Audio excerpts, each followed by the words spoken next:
Oh tidak, apa yang terjadi dengan saham yang aku beli? Ini terus merosot.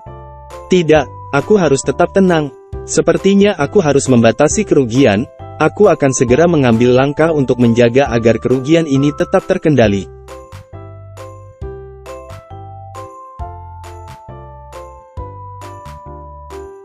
Halo semuanya, ketemu lagi dengan saya di pembahasan mengenai pasar modal.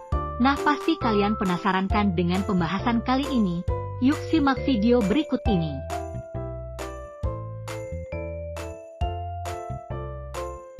Dalam memperdalam materi pasar modal terdapat 4 pembahasan. Yang pertama, pengertian pasar modal. Tahukah kamu apa yang dimaksud dengan pasar modal? Seperti yang kita ketahui, bahwasannya pasar modal tidak jauh berbeda dengan pasar pada umumnya. Mengapa? Karena, di dalam pasar modal terdapat sebuah transaksi jual-beli yang dilakukan antara penjual dan pembeli. Dengan kata lain, pasar modal merupakan pasar yang menampung kegiatan yang berkaitan dengan perdagangan modal, seperti obligasi dan efek. Dalam pasar modal, penjual disebut dengan emiten, sedangkan pembeli disebut dengan investor. Emiten adalah perusahaan yang membutuhkan modal, sedangkan investor, pihak pemodal yang menginvestasikan dananya kepada emiten.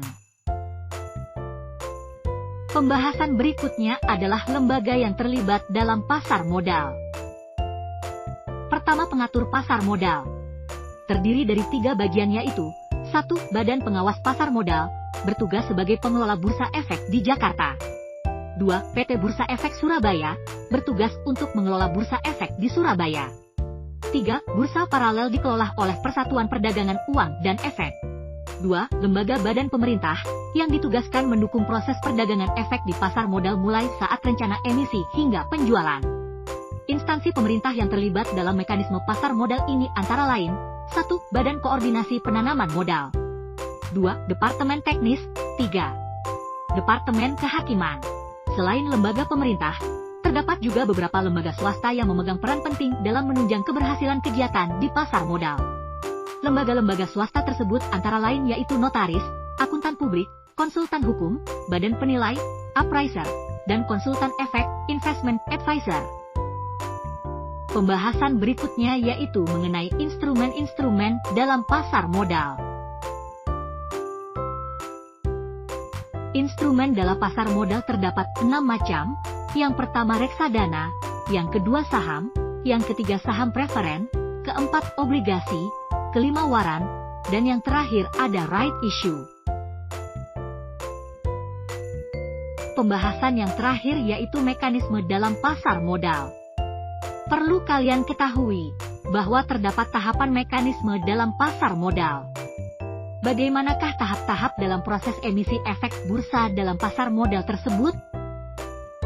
Tahapan emisi bursa dalam pasar modal ada 9. Yang pertama adalah tahap konsultasi pada Bapepam. Kegiatan konsultasi ini bertujuan untuk mendapatkan izin emisi efek. Yang kedua, tahap rapat umum pemegang saham, RUPS. Yang ketiga, mengajukan letter of intent.